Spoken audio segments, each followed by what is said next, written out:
911, where is your emergency? You hope the day never comes. Anybody injured? You're in an emergency and you need help now. We got to go.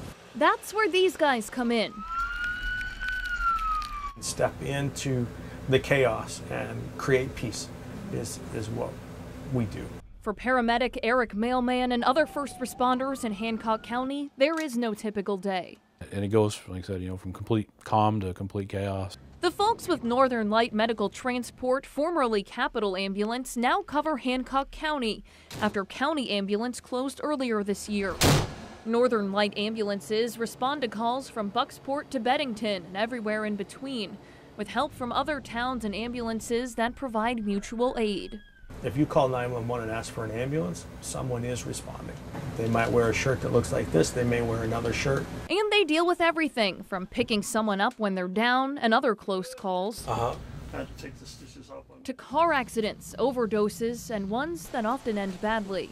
Okay, she's in trauma too. It's always tough. It's just part of it.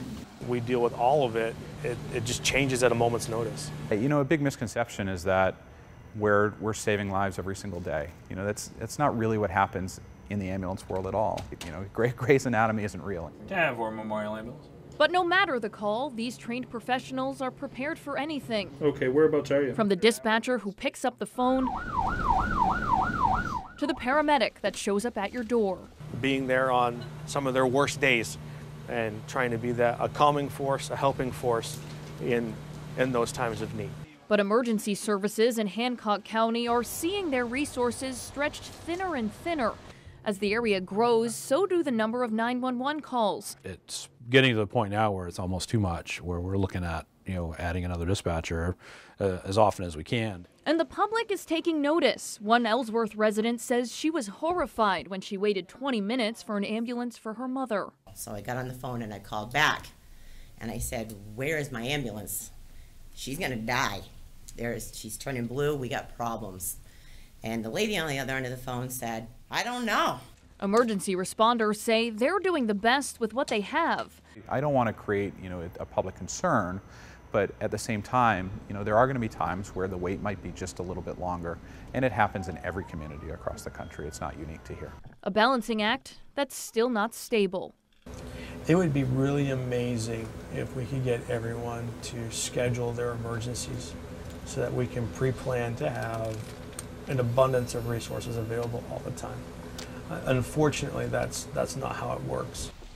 Reporting in Ellsworth, I'm Kayla Fish for ABC 7 and Fox 22. Midcom Medic 31's in here. Paramedics like Eric MAILMAN call themselves solution finders. And give them a second chance at life, so to speak. That's rewarding. But in Hancock County, these problem solvers are facing issues themselves. I've personally had to tell people you need to package that person up and take them to the hospital yourself because I don't have anybody to send you.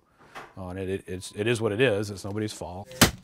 You can never have enough ambulances on the road to cover 100% of the demand 100% of the time. 1, 2, 3, big pinch. In an ideal world, every town would have its own ambulances, but even though it's a public service, it also needs to stay afloat financially. So in order to break even on an ambulance service these days at the paramedic level, you need to run about 1,500 to 1,700 calls per year.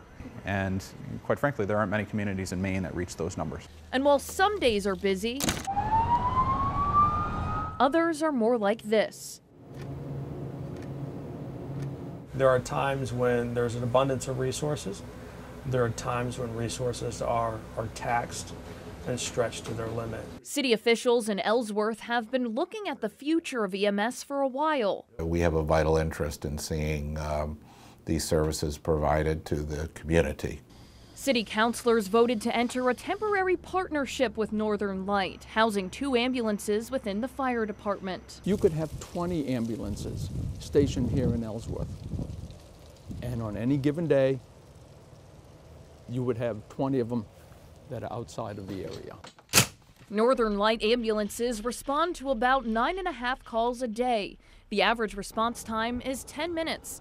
The longest, a 39-minute trip outside of their usual coverage area. You know, you might wait a little longer than is comfortable for an ambulance to come, but we try and minimize that as much as we can. Another factor, the misuse of services.